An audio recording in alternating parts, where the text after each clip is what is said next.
नमस्कार। कृषि की नई पद्धतियों, तकनीकों और संसाधनों का संज्ञान लिए आज फिर सम्मुख है आपके द्वार आपका अपना पूसा समाचार।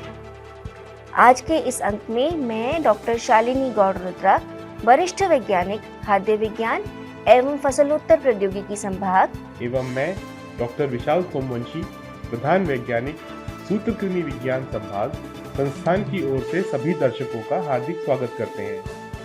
आज के इस अंक में हम दर्शकों को गेहूं में महत्वपूर्ण समसामयिक क्रियाओं के साथ साथ जाड़े में आम के बाग में की जाने वाली महत्वपूर्ण समसामयिक क्रियाओं की तकनीकी जानकारी देंगे। पूसा समाचार के माध्यम से विभिन्न प्रदेशों से किसान भाई लगातार अपनी समस्याएं हमारे व्हाट्सएप नंबर 9560297502 पर भेज रहे हैं, जिसका समाधान हम पूसा व्हाट्सएप सलाह सेगमेंट में आपसे साझा करेंगे। और अंत में होगी मौसम की खबर।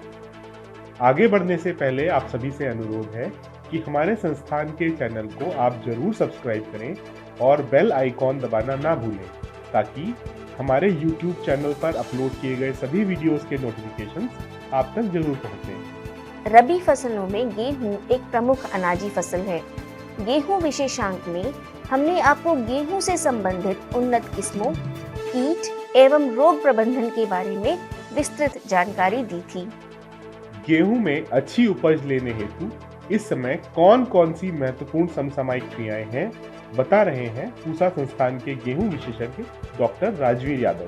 जनरली ये देखा गया है कि आपकी जो लॉन्ग ड्यूरेशन वैरायटी है उनमें अगर जल्दी बुआई के बाद भी ईयर हेड या बाली जल्दी निकल जाती है, लेकिन उनके साइड के टिल्लों में वो कंपनसेट कर देती है, तो उससे ज़्यादा नुकसान नहीं होता।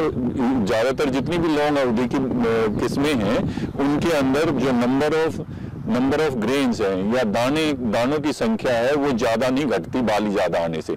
दूसरा, बहुत सारे किसान भाइयों की एक समस्या है कि ज़्यादातर हर्बिसाइड की जब भी या खरपतवार रोधी दवाइयों का जब छिड़काव करते हैं तो कुछ हर्बिसाइड के अंदर उनके ज़्यादा टॉक्सिक इफेक्ट होने के बाद गेहूं के अंदर पीलापन आ जाता है, तो वो पीलापन से वरी करते हैं कि भाई कहीं हमारे यहाँ पीला रतुआ तो नहीं आ गया।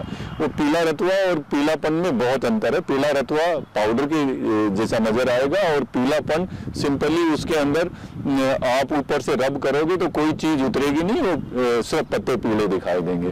तो मैं उनसे सुझाव दूंगा कि भाई वो जब भी अपनी खरपतवार रोधी का एप्लीकेशन करें तो जो पूरे एकड़ की फॉर्मुलेशन बनाए उसमें 500 ग्राम के आसपास यूरिया मिक्स कर ले। और फिर भी अगर जो समस्या का समाधान ना हो तो आजकल बाजार के अंदर सीवीड यानी जो खरपतवार समुद्र में पैदा होती है उनका extract different company name brand name से अवेलेबल है, जैसे बायोवीटा है, सागरिका है या अलग अलग नाम है। वो उस फॉर्मुलेशन को लेके और 1 एकड़ में उनकी रिकमेंडेड डोज के हिसाब से छिड़काव कर दें। तीसरा, जो मैं एक इम्पोर्टेंट बात कहना चाह रहा हूँ कि अगर रेजिस्टेंट फ्लोरिस माइनर यानी जो फ्लोरिस माइनर आपके हर्बिसाइड के स्प्रे से भी कंट्रोल नहीं हो रही, ज्यादातर ये हर्बिसाइड प्री इमरजेंस है। प्री इमरजेंस का मतलब ये कि वो रिकमेंडेशन उनकी ये है कि आपके जमवार से पहले उस खरपतवार का छिड़काव कर सकते हैं। कुछ उनमें से जो प्री इमरजेंस हर्बिसाइड है वो अर्ली ग्रोथ पे यानी 10 या 15 दिन की क्रॉप हुई है तब तक ही छिड़काव कर सकते हैं या 17-18 दिन तक ही। उसके बाद जब भी उनका छिड़काव करेंगे तो क्रॉप में नुकसान होता है, तो इस चीज का ध्यान रखें। और गेहूं के अंदर अगर जो इन दिनों आपकी ग्रोथ ऊपर नहीं हो रही है तो जनरली उसमें फुटाव होता रहता है, तो और वो जब टेम्परेचर बढ़ेगा तो एकदम से वो क्रॉप उठ के आएगी, तो इतना ज़्यादा नुकसान जनरली होता नहीं। देखिए, गेहूं की सिंचाई के लिए जो एक एस्टेब्लिश नॉर्म है, जो हमारी रिकमेंडेशन है बहुत दिनों से चली आ रही है, जिसके लिए हम कहते हैं कि भाई आपने पहली सिंचाई generally CRI crown root initiation stage पे देनी चाहिए, जो जनरली 20 से 22 दिन के आसपास आती है। आप अगर जो उन एरिया के अंदर हैं जिसके अंदर आपको लोजिंग की समस्या है तो पहले पानी को थोड़ा डिले कर दीजिए ताकि रूट की ग्रोथ अच्छी तरह से डेवलप हो जाए। उसका एक और फायदा होता है, जनरली वो एरिया भी जहाँ पे सडनली टेम्परेचर राइज करके आपको अप्रैल के महीने में या मार्च के एंड के अंदर क्रॉप के अंदर जो जबरदस्ती क्रॉप को जो टेम्परेचर का राइज है वो आपको क्रॉप को फोर्स्ड मैच्योर कर देता है। तो उस एरिया के अंदर भी जनरली आपको जब पहला पानी डिले करोगे तो उसकी अच्छी रूट की वजह से वो जो सेटबैक लगता है फोर्स्ड मैच्योरिटी का वो नहीं लगेगा। और जनरल ये रहता है कि इतने ज़्यादा पानी के जो हम 6 इरिगेशन वीट में चले जाते हैं इसकी ज़रूरत नहीं होती। अगर आप इसको 6 से 5 या 4 प्लानिंग करके करें तो यानी जैसे फर्स्ट इरिगेशन आप 27-28 दिन पे कर दीजिए, दूसरी इरिगेशन भी आप उतने ही पीरियड के अंदर, क्योंकि दूसरी इरिगेशन के टाइम तो टेम्परेचर और ज़्यादा गिर जाता है, तो उसको भी थोड़ा सा 5 या 7 दिन बढ़ा सकते हैं। हाँ, आखिरी 2 इरिगेशन के अंदर टाइम गैप आप 20 दिन से कम रख सकते हैं या 20 दिन के आसपास का टाइम गैप रख सकते हैं डिपेंडिंग अपॉन क्रॉप रिक्वायरमेंट। तो मैं इतना ही कहना चाहूँगा कि ज़्यादा इरिगेशन का गेहूं में इतना ज़्यादा फायदा नहीं है जितनी हमने अजम्पशन मान रखी है। उसको आसानी से 1 या 2 इरिगेशन आप कट कर सकते हैं। हमारे पास एक ये इशू आता है कि जब आपका ज़्यादा बायोमास इकट्ठा कर लेती है क्रॉप तो उसमें लॉजिंग की समस्या के चांसेस रहते हैं। और इस टाइम अगर उस क्रॉप के अंदर जनरली जब आपकी 50 दिन के आसपास की क्रॉप है और आपने पहले टाइम से बुआई की हुई है यानी 1 नवंबर के आसपास या अक्टूबर के एंड में, और उसमें अच्छा बायोमास और लॉन्ग ड्यूरेशन की वैरायटी है, तो जनरली उसके अंदर जो पहली गांठ आती है जो बिल्कुल जड़ के ऊपर आती है पहली गांठ स्टेम की, तो उस स्टेम की गांठ को देख के आप उसमें एक कट लगा सकते हैं। एक कट, उस कट को आप फोडर के तौर पे यूज कर सकते हैं। जनरली उस कट से आपकी प्रति एकड़ या प्रति हेक्टेयर तकरीबन आपकी 70 से 100 क्विंटल के आसपास ग्रीन फोडर की यील्ड आ जाती है। तो पहले आप एक्सपेरिमेंट के तौर पे थोड़ा आप अपनी जो भी क्रॉप है जिसके अंदर 45 से 50 दिन की क्रॉप हुई है और जो लॉन्ग अवधि की किस्में बोई है, जैसे आपकी HD 3226 है या SD 2967 है या हमारी HD CSW 18 है, तो इनके अंदर आप एक ग्रीन फोडर का कट ले सकते हैं। जैसे कि इस खेत में मैं दिखा रहा हूँ, ये हमने तकरीबन आपकी ये हमारी 28 अक्टूबर की सोइंग थी और इसके अंदर हमने 4 दिन पहले कट लिया है ये, और 4 दिन के कट के ऊपर हमारा तकरीबन 70 से 100 क्विंटल के बीच के अंदर प्रति हेक्टेयर के हिसाब से हमें ग्रीन फोडर का कट मिला है। ये ग्रीन फोडर की कीमत तकरीबन 150 से लेके 200 रुपए तक का मार्केट प्रति क्विंटल का रेट है। तो आप आसानी से 15 से 20 हजार रुपए का मुनाफा भी ले सकते हैं, या जिनके पास छोटी जोत है वो अपने पशुओं के लिए चारे में भी इसका उपयोग कर सकते हैं। फलों की यदि बात हो तो सर्वप्रथम आम की ही चर्चा होती है। आम में विटामिन, खनिज, लवण की प्रचुर मात्रा तो होती ही है, साथ में आम की खेती आय वृद्धि का एक उत्तम स्रोत भी है। कई किसान भाइयों ने इस समय जाड़े में आम के बाग में की जाने वाली महत्वपूर्ण समसामयिक क्रियाओं की विस्तृत जानकारी मांगी है, जिसे प्रदान कर रहे हैं पूसा संस्थान के विशेषज्ञ डॉक्टर मनीष श्रीवास्तव। जाड़े के मौसम में आम के बागों को उचित देखभाल की आवश्यकता होती है। खासकर नए लगे हुए बाग जहां पेड़ छोटे हैं उनको पाले से बचाने का उपाय अवश्य करना चाहिए। इसके लिए पाले से बचाने के लिए छोटे पौधों की नियमित सिंचाई करनी आवश्यक होती है और साथ साथ उनको ढकने की भी व्यवस्था करनी चाहिए। हमारे किसान भाई देख रहे होंगे कि जिन्होंने नया बाग लगाया है, जहां पौधे छोटे हैं, 1-2 वर्ष के हैं या नर्सरी में छोटे पौधे हैं, उनमें फूल आने की भी प्रक्रिया देखी जा रही है, मंजरियां निकल रही हैं।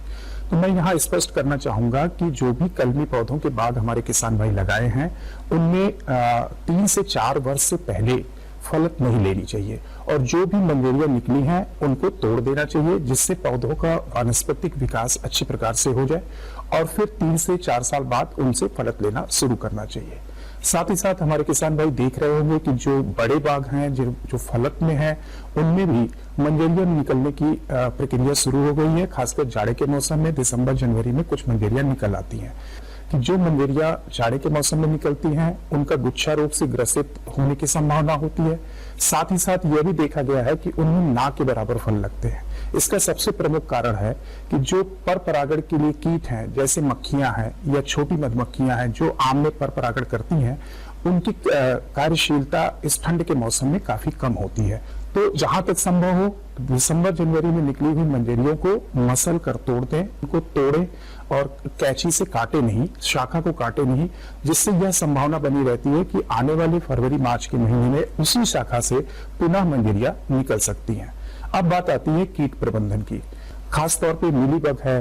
अगर इस मौसम में हमारे किसान भाई भाग की एक गहरी जुताई कर देते हैं तो जो कीट आम में नुकसान पहुंचाते हैं और उनकी वह अवस्थाएं जो जमीन में रहती हैं जैसे प्यूपा, वो नष्ट हो जाता है और कुछ तो जुताई में नष्ट हो जाता है और कुछ सतह पे आ जाता है, जो कि ठंड के कारण मर जाता है। भारतीय कृषि अनुसंधान संस्थान ने कई नई किस्मों का जो उन्नत है उनका विकास किया है। उदाहरण के तौर पर मल्लिका है जिसका फल काफी बड़ा होता है और इसको मध्यम सघन बागवानी में लगा सकते हैं।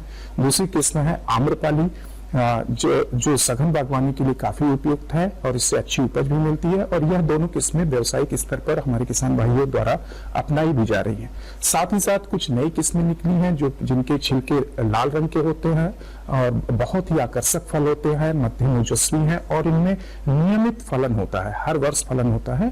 तो उन उदाहरण के तौर पे है पूसा अरुणिमा, और इसके साथ साथ पूसा सूर्य किस्म है जिसके फल आकार में बड़े होते हैं, लाल आभा लिए होते हैं।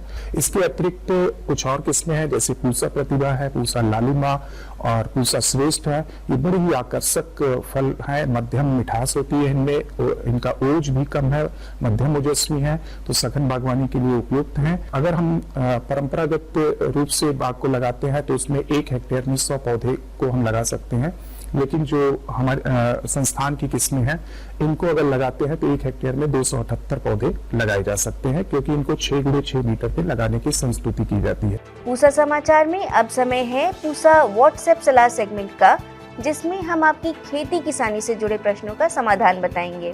हरियाणा से अनिल कुमार जी ने पपीते के पौधों के पीले पड़कर सूखने की समस्या बताई है। आपकी फसल में रिंग स्पॉट विषाणु का प्रकोप हुआ है। इसके समाधान हेतु 15 दिन के अंतराल पर 3 बार क्लेनोफिक्स की 60 से 70 मिलीलीटर मात्रा को 200 लीटर पानी में घोल बनाकर 1 एकड़ में छिड़काव करें। साथ ही हर हफ्ते हल्की सिंचाई भी करें। मध्य प्रदेश से पावन पटीदार जी ने लहसुन की पत्तियों के मुड़ने की समस्या बताई है। आपकी फसल में माइट्स का प्रकोप हुआ है। इसके समाधान हेतु डाइकोफोल की 500 मिलीलीटर मात्रा को 200 लीटर पानी में घोल बनाकर 1 एकड़ में छिड़काव करें। धार मध्य प्रदेश से नरेंद्र परमार जी ने भिंडी की पत्तियों में सफेद पाउडर नुमा परत बनने की समस्या बताई है। आपकी फसल में पाउडरी मिल्ड्यू का प्रकोप हुआ है। इसके समाधान हेतु कैराथेन की 400 मिलीलीटर मात्रा को 200 लीटर पानी में घोल बनाकर 1 एकड़ में छिड़काव करें। आइए सुनते हैं आने वाले सप्ताह में देश भर में कैसा रहेगा मौसम का हाल मौसम खबर में। भारत मौसम विज्ञान विभाग द्वारा दिए गए मौसम पूर्वानुमान के अनुसार 30 और 31 दिसंबर को हिमाचल प्रदेश और उत्तराखंड में कुछ स्थानों पर हल्की वर्षा एवं बर्फबारी की संभावना है। 30 दिसंबर से 2 जनवरी के दौरान तमिलनाडु, केरल तथा लक्षद्वीप में कुछ स्थानों पर हल्की से मध्यम वर्षा हो सकती है।